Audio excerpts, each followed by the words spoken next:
2045 அப்புறம் நாமளே சாகணும்னு முடிவு பண்ணி பட்டன் அமைக்கி நம்மளே ஒரு மிஷினுக்குள்ள போனதான் உண்டு. மனம் மிகப்பெரிய அளவுல பாதித்து இருக்கு நம்ம எல்லாருக்குமே. 30% மக்கள் டிப்ரெஷன்ல இருக்கோம். நம்ம ராத்திரி படுத்தா 5 நிமிஷத்துக்கு நமக்கு விருப்பப்பட்டவங்க கனவுலாம் வரலாம். அடுத்த 5ல இருந்து 10 நிமிஷத்துல தூங்க ஆரம்பிச்சா அந்த இடைப்பட்ட 6.5-7 மணி நேரம் மரணித்தது போல் தூங்கணும்.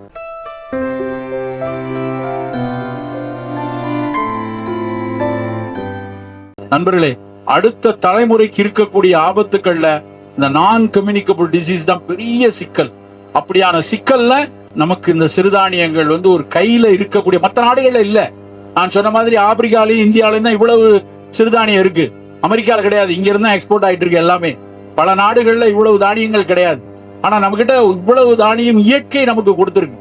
அதை நம்ம ஏதாவது ஒரு வகையில நம்ம சேர்க்காம போக போக பல சிக்கல்ல போய்விடும். புதிய நல்ல, அதுக்காக எல்லாத்தையும் பல பேர் கஞ்சியா காய்ச்சி கொடுக்காங்க. அதை பார்த்தாலே அவனுக்கு புழல்ல இருக்கிற மாதிரி ஃபீலிங் இருக்கு. கஞ்சியா காய்ச்ச வேண்டாம், நீங்க அதுல புதுசா ஏதாவது செய்யுங்க. ஒரு பணியாரமோ இல்லைன்னா அதுல ஒரு கொழுக்கட்டையோ இல்லை என்றால் ஏதாவது ஒரு புதிய உணவுகளை நம்மளே வீட்டுல செய்து நம் குழந்தைக்கு அறிமுகப்படுத்த வேண்டிய கட்டாயத்துல நம்ம இருக்கிறோம். அதை தாண்டி மிக முக்கியமானது மணமூட்டிகள். உணவுல ஏதாவது ஒரு மணமூட்டி தினம் இருந்து கொண்டே இருக்கணும். ஸ்பைசஸ் அப்படின்னு சொல்லக்கூடிய இஞ்சி, பூண்டு, கருஞ்சீரகம், சீரகம், அது மாதிரி மனம் கொடுக்கக்கூடிய விஷயங்களை வெறும் மசாலா குருமா வைக்கிறோமா மட்டும் மசாலா பொடியை போடுறோம். ஆனா மற்ற நேரத்தில் அந்த மசாலா பொடியை நம்ம பல பேர் பண்றது. ஏதாவது ஒரு தேநீராகவோ வேறு உணவுகள்ல இந்த மசாலா என்று சொல்லக்கூடிய நறுமண மூட்டிகள், ஸ்பைசஸ் நம்ம உணவில் சேர்த்து கொண்டே இருக்கணும். அதுதான் இன்னைக்கு பெரிய அச்சுறுத்தலாக இருக்கக்கூடிய புற்றுநோய்களை குறைக்குது. உடல்ல வரக்கூடிய புற்றுநோய் இந்தியாவில வராது என்று நம்பிக்கொண்டிருந்தோம். பெரிய அளவுல இருக்காது. ஏன்னா நம்ம ஊர்ல பெரும்பாலும் நிறைய மசாலா ஜாமான் சாப்பிடுறோம், சாம்பார் போடுறோம், ரசம் வைக்கிறோம், அதனால வராதுன்னு நினைத்து கொண்டிருந்தோம். ஆனால் அதிகரித்து வரக்கூடிய புற்றுநோய்கள்ல குடல் புற்றுநோயும் கூடியிருக்கு. நான் நிறைய நேரம் என்னுடைய புற்றுநோய் மருத்துவர்கள் நண்பர்கள்ட்ட நான் ஒரு கேள்வி கேட்பேன். சார், உண்மையிலேயே நோய் கூடி இருக்கா, இல்லைன்னா ஏழியா டயக்னோஸ் பண்றதுனால இதை பத்தி அதிகம் பேசிக்கிட்டே இருக்கோமா? இந்த கேள்வி நிறைய பேர்ட்ட உண்டு. ஆனால் பல மருத்துவர்கள் சொல்லக்கூடிய விஷயம் என்னன்னா, நிச்சயமா கூடி இருக்கு. 10 பேர் 12 பேர் ஒரு நாளைக்கு பார்த்த புற்றுநோய் மருத்துவர்கள் நம்ப மாட்டீங்க, 150 பேர் 200 பேர் பாக்குறாங்க ஒரு நாளைக்கு. புற்றுநோய் மருத்துவர்களும் எண்ணிக்கை மிக குறைவு. மிகப்பெரிய அளவுல அந்த எண்ணிக்கை கூடுது. உங்களுக்கு தெரியுமான்னு தெரியல, தமிழ்நாடு முழுக்க புற்றுநோய் மருத்துவமனைக்கான இடங்களை தனியார் மருத்துவமனைகள் வாங்கி குவித்திருக்கிறார். ஒவ்வொரு இடத்துலயும் ரீஜனல் கேன்சர் சென்டர் வரப்போகுது. ஒவ்வொரு இடத்துலயும் டயாலிசிஸ் சென்டர் வரப்போகுது. நேற்று அந்த லான்செட்ல அந்த பப்ளிகேஷன் வந்த உடனே ஒரு டாக்டர்கிட்ட பேசிட்டு இருக்கிறேன் ரொம்ப வேதனையோட. இந்த மாதிரி இவ்வளவு இன்சிடென்ட்ஸ் கூடுது, 40% உயர்வுங்கிற மாதிரி கணக்குல வருது, தாங்குமா நம்ம நாடு? நம்ம தமிழ்நாட்டுக்கு என்ன பண்ண முடியும் அப்படின்னா அவர் சொல்றாரு, தெருவுக்கு தெரு ஏடிஎம் மிஷின் மாதிரி டயாலிசிஸ் மிஷின் வச்சிருவாங்க. அவன் போய் சொருகிட்டு கொஞ்சம் டயாலிசிஸ் பண்ணிட்டு போற அளவுக்கு தொழில்நுட்பம் வரும். அந்த அளவுக்கு வரத்தான் போகிறது, நம் காலத்தில் பார்க்க போகிறோம் அப்படிங்கிறான். ஒரு பக்கம் இப்படி பாக்குறான், இன்னொரு பக்கம் ஒரு அறிக்கை கொடுக்குறான், in 2045 death will be your choice அப்படிங்கிறான். அறிவியல் அவ்வளவு வளர்ந்துருக்கு. 2045 அப்புறம் நாமளே சாகணும்னு முடிவு பண்ணி பட்டன் அமைக்கி நம்மளே ஒரு மிஷினுக்குள்ள போனதான் உண்டு. அந்த அளவுக்கு எல்லாத்தையும் மாற்றக்கூடிய தொழில்நுட்பம் வந்து விட்டதாக அறிவியலாளர்கள் ஒரு பக்கம் அப்படி சொல்றாங்க. ஆனா அது சாமானியருக்கு கிடைக்குமான்னா கிடைக்காது. அது பில்கேட்ஸுக்கு கிடைக்கும், பெரிய பெரிய பணக்காரர்களுக்கு அந்த வசதிகள் கிடைக்கும். நமக்கு நம்மை போல வாழ்வில் உயர வேண்டும் என்று ஓடிக்கொண்டே இருக்கக்கூடிய மக்களுக்கு ஆரோக்கியம் என்பது மிக விலை கூடிய ஒரு விஷயமாக மாறிக்கொண்டே இருக்கும். ஒரு பக்கம் விலை கூடுறது, இன்னொரு பக்கம் அதில் வரக்கூடிய மனவேதனை. ஏன்னா மனம் மிகப்பெரிய அளவுல பாதித்து இருக்கு நம்ம எல்லாருக்குமே. 30% மக்கள் டிப்ரெஷன்ல இருக்கோம். நம்ம நினைப்போம் அதுவும் மனவியாதினா சட்டையை கிழிச்சிட்டு போறவங்க தான் மனவியாதி. அப்படி கிடையாது. இங்க இருக்கவங்க எல்லாம் நல்லா உங்களுக்குள்ளே யோசிச்சுக்குவாங்க. இரவு தூங்கி காலையில எந்திக்கும் போது உற்சாகமா இன்னைக்கு நாள் விடிஞ்சிருச்சுன்னு எந்திக்கிறவங்க எத்தனை சதவீதம் இருப்போம்னு நினைச்சு பாருங்க. விடிஞ்சிருச்சு அன்னைக்கும் விளங்கிருச்சு அப்படிங்கிறதோட எந்திக்கிறவன் தான் 60% பேர். 30% பேருக்கு ஒரு நல்ல ஒரு தடையற்ற தூக்கம். ராத்திரி படுத்தா 5 நிமிஷத்துக்கு நமக்கு விருப்பப்பட்டவங்க கனவுலாம் வரலாம். அடுத்த 5ல இருந்து 10 நிமிஷத்துல தூங்க ஆரம்பிச்சா காலையில 5 நிமிஷத்துக்கு செக் புக் ஞாபகம் வரும், பேங்க் அக்கௌண்ட் ஞாபகம் வரும், ஸ்கூல் ஞாபகம் வரும், காபி டிகாஷன் ஞாபகம் வரும். இப்படி ஞாபகம் எத்திக்கிறவங்க அந்த இடைப்பட்ட 6.5-7 மணி நேரம் மரணித்தது போல் தூங்கணும். நம்மள எத்தனை பேர் அப்படி தூங்குறோம்? கிடையாது. நிறைய பேர் அப்படி தூங்குறது இல்ல. அப்படி தூங்காத நபர்களுக்கு உளவியல் ரீதியான சிக்கல்கள் கூடிக்கொண்டே வரும். இந்த உளவியல் ரீதியான சிக்கல்கள் கூடும்போது இன்னொரு 10 ஆண்டுகள் 15 ஆண்டுகள்ல ஒருவேளை இந்த நோய் கூட்டங்கள் பெருகிச்சுன்னு வைங்க, சக்கரை வியாதி இருக்கு, 50 வயசுல 60 வயசுல வரக்கூடாது, ஒரு ஹார்ட் அட்டாக் வந்து ஸ்டென்ட் வச்சுட்டாங்க, இல்ல ஒரு பைபாஸ் பண்ணிருக்காங்க, அடுத்த 5 வருஷத்துல சிகேடின்னு கொஞ்சம் சிறுநீரகம் சரியா வேலை செய்யல.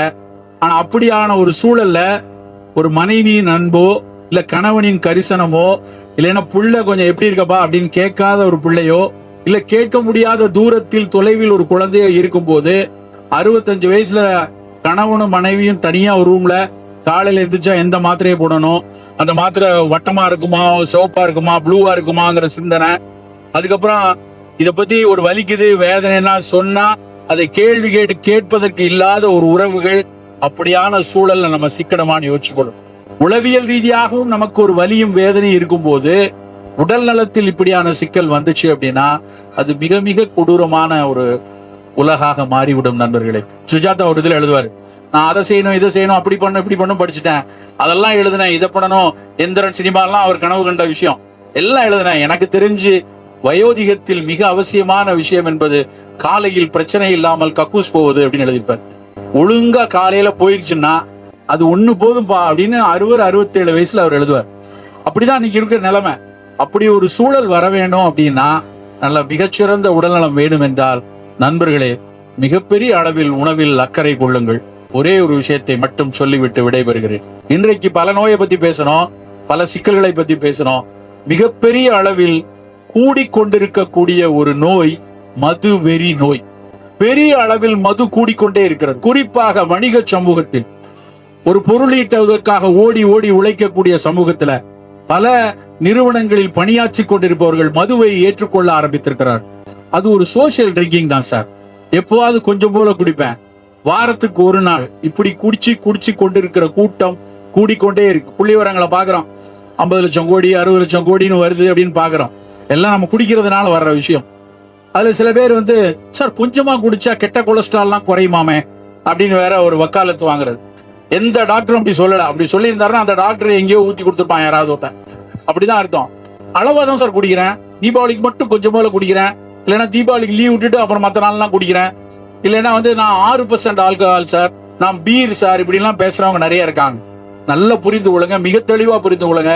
Your problem starts with the first drop of alcohol. ஒரு சொட்டு உங்கள் உடலுக்குள் போறதுல இருந்தே ஆபத்துக்கள் இருக்கிறது. ஆனால் மது கூடிக்கொண்டே இருப்பதை பார்க்கும் போது ரொம்ப வேதனையா இருக்கு. நான் சென்னையிலிருந்து நான் இங்க வரும்போது ஒரு நபரிட தொடர்ந்து பேசிக்கொண்டே வந்தேன் போன்ல. அவருக்கு வந்து லிவர் டிரான்ஸ்பிளான்ட் பண்றதுக்கான ஆயத்தம் நடந்து கொண்டிருக்கிறது. கடனை வாங்கி பண்றார். 40 லட்சம் ரூபாய் செலவாக போகுது. ஆனால் உயிர் வாழணும், எப்படியாவது டிரான்ஸ்பிளான்ட்டுக்கு போகணும்னு கேட்கிறாரு. ஒரே காரணம் மதுதான் அவருக்கு. அவர் வந்து இப்ப சொல்றாரு, எத்தனையோ தடவை சொன்னாங்க, யாரோ சொன்னாங்க, எல்லாம் குடிச்சவங்களாம் நல்லா இருக்கான் சார், கொஞ்சமா தான் சார் நான் குடிச்சேன், ஆனா எனக்கு போயிடுச்சு. யாருக்கு போகும் யாருக்கு போகாதுன்னு யாராலையும் சொல்லவே முடியாது. ஆனால் இன்னைக்கு அவர் நிலைமை எப்படின்னா, உயிர் வாழ வேண்டும் என்றால் லிவர் டிரான்ஸ்பிளான்ட் பண்ணணும், ஆனா அதுக்கான பணத்துக்கு வீடெல்லாம் வித்து பண்ண போறாங்க. சரி, இவ்வளவும் பண்ணி அவர் உறுதியா உயிர் வாழ்வாரா அப்படின்னா அதுவும் டாக்டர்கள் எந்த உறுதியும் சொல்ல. இருக்கலாம், நீங்க ட்ரை பண்ணுங்க, வேற வழி என்ன இருக்கு அப்படின்னு சொல்லி அவங்கள கொண்டு போய் விடுங்க. இப்போ ஒருத்தருக்கு இங்க இருக்கிறதுல யாராவது ஹார்ட் அட்டாக் வருது, நேரா போய் ஒரு இங்க பக்கத்துல நாராயண வித்யாலயா போய் ஒரு 1.5 லட்சம் ரூபாய் கொடுத்து ஸ்டென்ட் வச்சிட்டீங்கன்னா அடுத்த 15 வருஷத்துக்கு ஒரு பிரச்சனையும் கிடையாது. ஒரு சிஏபிஜி ஒரு பைபாஸ் பண்ணிட்டா 15 வருஷத்துக்கு எந்த ப்ராப்ளம் இல்லை. ஆனால் இந்த மது அருந்தி ஈரல் சுருங்கி போயிடுச்சு, சிரோசிஸ் ஆஃப் லிவர் அப்படின்னு சொல்லுவாங்க, டிஎஸ்சிஎல்ஸ். அந்த சுருங்கிடுச்சு அப்படின்னா டிரான்ஸ்பிளான்ட் மட்டும்தான் வழி. அதுக்கும் என்ன, அண்ணனோ தம்பியோ கொஞ்சம் பிட்டு கொடுக்கணும். அவன் இட்லியே பிட்டு தர மாட்டான், அவன் ஈரலை பிட்டு தருவானான்னு யோசிச்சுக்கோங்க. அப்படி இல்லைன்னா ஒரு கெடாவர்ல இருந்து வாங்கணும். இறந்து போன நபருடைய ஒரு அவருடைய ஈரல் நமக்கு ஒத்து வரணும். இவ்வளவும் வாங்கி 50 லட்சம் ரூபாய் செலவு பண்ணி அதற்கப்புறம் வாழ்வதற்கான சாத்தியம் 20% 25%. நண்பர்களே, உங்கள் அத்தனை பேரையும் வேண்டி கேட்டுக்கொள்கிறேன், ஒருபோதும் மதுவை ஏற்றுக்கொள்ளாதீர்கள். பெண்களே, மது அருந்துபவர்களை ஒரு காலம் ஏற்றுக்கொள்ளாதீர்கள். நன்றி.